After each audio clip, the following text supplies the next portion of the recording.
નમસ્કાર, સ્વાગત છે તમારું આપની યુટ્યુબ ચેનલ ડીવી હેલ્થ હબ પર। આપણું પૂરું શરીર હાડકા ઉપર ટકેલું છે અને એટલું જ નહીં, ફેફસા, હૃદય આ બધાને અંદરૂની ચોટથી બચાવવા માટે પણ હાડકા ખૂબ જ મહત્વપૂર્ણ છે અને એને મજબૂત બનાવવા માટે કેલ્શિયમ બહુ જ જરૂરી છે। અને આજે આપણે એવી ઘણી બધી વસ્તુઓનું સેવન કરી રહ્યા છીએ જે આપણા શરીરમાંથી કેલ્શિયમની પૂર્તતા જે છે એ ઓછી કરી રહ્યું છે, કેલ્શિયમની આપણા શરીરની અંદર ઉણપ વર્તાઈ રહી છે અને એ વસ્તુઓ આપણે બહુ જ શોખથી ખાઈએ છીએ। દરેક બાળક એ જાણે છે કે હાડકાને મજબૂત બનાવવા માટે કેલ્શિયમ અતિ આવશ્યક છે અને કેલ્શિયમ જ હાડકાને મજબૂત રાખે છે, પણ બાળકો તો બહુ જ હોશથી, આનંદથી એ બધી વસ્તુઓનું સેવન કરી રહ્યા છે અને એટલું જ નહીં, બાળકોની સાથે સાથે તેમના માતા પિતા, યુવા વર્ગ પણ આ બધી જ વસ્તુઓને બહુ જ શોખથી ખાઈ રહ્યો છે, જે તેમના શરીરમાંથી કેલ્શિયમને ગાયબ કરી રહ્યું છે અને એના કારણે કેલ્શિયમની ઉણપ વર્તાઈ રહી છે અને એના જ કારણે આજે બધાના હાડકાં નબળા બનતા જાય છે, કેમ કે જે ટેસ્ટી વસ્તુઓ છે એની અંદર બહુ જ એવી વસ્તુઓ એડ કરેલી હોય છે, કેમિકલ્સ હોય છે, એડેક્ટિવ ઘણા બધા એવા નાખેલા હોય છે કે જે તમારા હાડકાને નબળા કરી રહ્યા છે। અને એટલું જ નહીં, આ જે વસ્તુઓ આપણે રોજ જાણે અજાણીએ ખાઈએ છીએ એના કારણે ઓસ્ટિયોપોરોસિસની સંભાવના વધી જાય છે અને એટલું જ નહીં, જે લોકો ઓસ્ટિયોપોરોસિસથી પીડાય છે એમના માટે તો આ બધી વસ્તુઓ ઝેર સમાન છે અને આ બધી ટેસ્ટી અને ખૂબ જ મજા આવતી વસ્તુઓ જે છે એ આપણા હાડકાં નબળા કરે છે, સાથે સાથે આપણા ખોપડીની અંદરથી કેલ્શિયમ ઓછું કરી રહી છે, એટલે કે આપણી ખોપડી, રીઢની હડ્ડી, આપણા જે હાડકાં છે, પાંસળીઓ છે એ બધામાંથી અને સાથે સાથે આપણા પૂરા શરીરના 206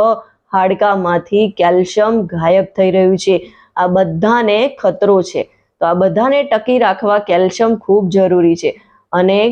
કેલ્શિયમની માત્રા ઓછી થઈ જાય છે, કેલ્શિયમ આપણા શરીરમાંથી ગાયબ થઈ જાય છે તો તમને બધાને ખબર જ છે કે આપણા શરીરમાં ફ્રેક્ચર થવાના ચાન્સીસ વધતા જાય છે, ઓસ્ટિયોપોરોસિસ થવાની સંભાવના વધી જાય છે, આપણા હાડકાં કમજોર થઈ જાય છે અને આપણે નાની ઉંમરમાં જ રોજબરોજના કામ કરવામાં આપણને તકલીફ પડે છે, કેમ કે આપણા હાડકાં આપણને સાથ નથી આપતા, એટલે આપણે જેટલા પ્રોડક્ટિવ રહેવું જોઈએ એટલા પ્રોડક્ટિવ રહી નથી શકતા। એટલા માટે જ કેલ્શિયમની ઉણપને દૂર કરવા માટે આપણે આપણા સેહત પર ધ્યાન રાખવું ખૂબ જરૂરી છે અને આપણે આજે એવી વસ્તુઓ જાણવાના છીએ કે જે આપણી ખોપડીમાંથી કેલ્શિયમને ગાયબ કરી રહ્યું છે। તો વિચારો, આપણા મગજમાંથી કેલ્શિયમ ગાયબ થઈ જાય, આપણા 206 હાડકામાંથી કેલ્શિયમની ઉણપ વર્તાય તો આપણી હાલત શું થાય। તો વાત કરીએ કે એવી કઈ વસ્તુઓ આપણે જાણે અજાણે ખાઈ રહ્યા છીએ। Number 1, high sodium foods. વધારે પડતા સોડિયમ વાળી સબ્જી અથવા તો કોઈ પણ પ્રકારનું એવું પેકેટ ફૂડ આપણે લઈએ છીએ કે જેની અંદર સોડિયમ વધારે છે, તો આ સોડિયમ આપણા શરીરમાંથી કેલ્શિયમની બહાર નીકળવાની, પેશાબ સાથે નીકળવાની જે માત્રા છે એને વધારી દે છે અને એના કારણે આપણા હાડકાં નબળા પડે છે, કેમ કે આપણા શરીરને કામ કરવા માટે કેલ્શિયમની જરૂર છે અને એ હાડકામાંથી કેલ્શિયમ ખેંચે છે, એટલે આપણા હાડકાં નબળા પડતા જાય છે। અને એની સાથે સાથે હાઈ સુગર, આપણને એવો વિચાર આવે કે ચીની એટલે કે સુગર માત્ર ડાયાબિટીસ જ વધારે છે, પણ એવું નથી, એ નમકની જેમ હાડકાં માટે પણ એટલું જ ખતરનાક છે, કેમ કે આ ઓસ્ટિયોપોરોસિસની જે કેસીસ હોય છે એમના માટે તો સુગર બહુ જ ખરાબ વસ્તુ છે, કેમ કે સુગર એમના હાડકાને વધારે નબળા કરી દે છે, કેલ્શિયમની કમી વર્તાઈ જાય છે। તો ખરેખર આપણે હાઈ સુગરવાળી વસ્તુઓથી પણ દૂર રહેવું જોઈએ અને એની સાથે સાથે જ કેફીન ડ્રિંક્સ, ચા અને કોફી ઓફકોર્સ આપણને તાજગી આપે છે, પણ એ તાજગી ક્યાંક ને ક્યાંક કેફીન સ્વરૂપે આપણને મળતી હોય છે, કેમ કે કેફીન આપણે લઈએ છીએ ત્યારે આપણે તરોતાજા મહેસૂસ કરીએ છીએ, તો વધારે પડતું કેફીન પણ પેશાબની અંદર કેલ્શિયમની માત્રાને વધારી દે છે અને એ રીતે પેશાબના દ્વારા આપણા શરીરમાંથી કેલ્શિયમ ઓછું થઈ જાય છે અને જેના કારણે આપણા હાડકાં નબળા પડે છે. એટલે જરૂરિયાત કરતાં વધારે પડતા કેફી પદાર્થો લેવાનું ટાળવું જોઈએ. અત્યધિક શરાબનું સેવન, વધારે પડતું શરાબનું સેવન શરીરમાં પેરાથાઇરોઇડ હોર્મોન રિડ્યુસ કરે છે અને આ હોર્મોન શરીરમાંથી કેલ્શિયમ છીનવી લે છે અને એટલું જ નહીં, એ કેમિકલ શરીરમાંથી કેલ્શિયમ અને વિટામિન ડીના અવશોષણની જે ક્ષમતા છે એને ઓછી કરી નાખે છે, જેના કારણે હાડકાં નબળા પડવા લાગે છે. એટલે ખરેખર આ બધી વસ્તુઓથી દૂર રહેવું જોઈએ. અને એની સાથે સાથે જ કાર્બોનેટેડ ડ્રિંક્સ પણ આપણા શરીરમાંથી કેલ્શિયમની માત્રાને ઓછી કરી નાખે છે. કેમ કે ડ્રિંક્સ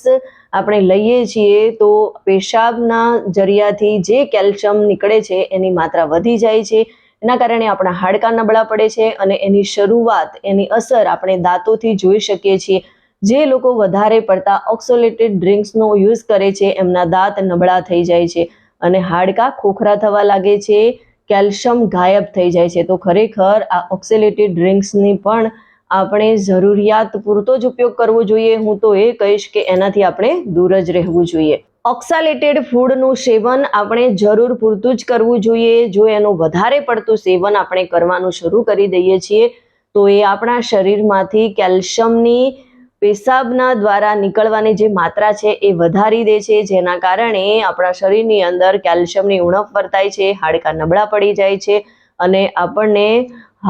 હાડકાં રિલેટેડ ઓસ્ટિયોપોરોસિસ, ફ્રેક્ચર થવું, આવા બધા જે પ્રોબ્લેમો છે એ વધી જાય છે અને આપણે રોજબરોજનું કામ સારી રીતે કરી શકતા નથી. અને સાથે સાથે જ પ્રોસેસ ફૂડ, કહેવાય છે કે દરેક રોગોનું મૂળ, દરેક રોગોની જડ પ્રોસેસ ફૂડ છે. તો પ્રોસેસ ફૂડનો ખરેખર આપણે વધારે પડતો ઉપયોગ ના કરવો જોઈએ, કેમ કે આ પ્રોસેસ ફૂડ આપણા શરીરમાંથી કેલ્શિયમને પણ ગાયબ કરી રહ્યું છે. કેમ કે પ્રોસેસ ફૂડની અંદર ઘણા બધા આર્ટિફિશિયલ સ્વીટનર એડ કરેલા હોય છે. આર્ટિફિશિયલ એની અંદર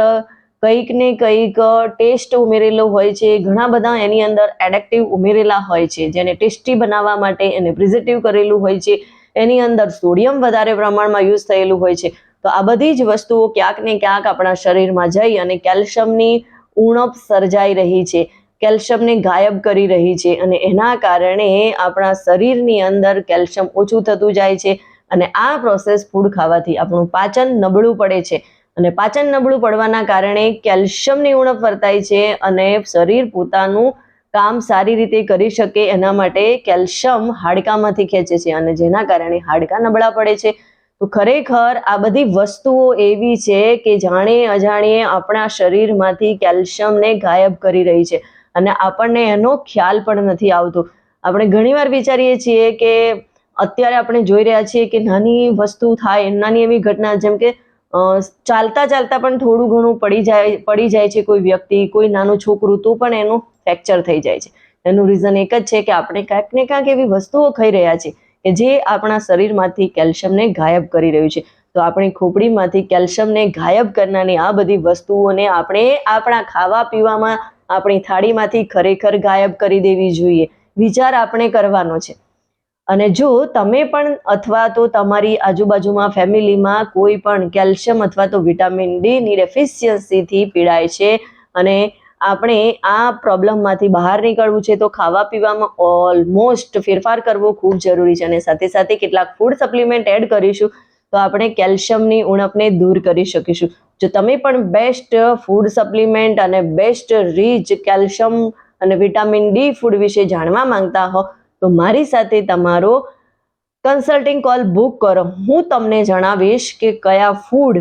તમારા માટે બેસ્ટ છે કે જે તમને કેલ્શિયમ સારા એવા પ્રમાણમાં આપશે, કયા સપ્લિમેન્ટ છે કે જે તમારા શરીરની અંદર કેલ્શિયમની ઉણપને દૂર કરશે. વિડીયો ગમ્યો હોય તો એને વધારેમાં વધારે લોકો સુધી શેર કરો અને મારી આ ચેનલને સબસ્ક્રાઇબ કરો.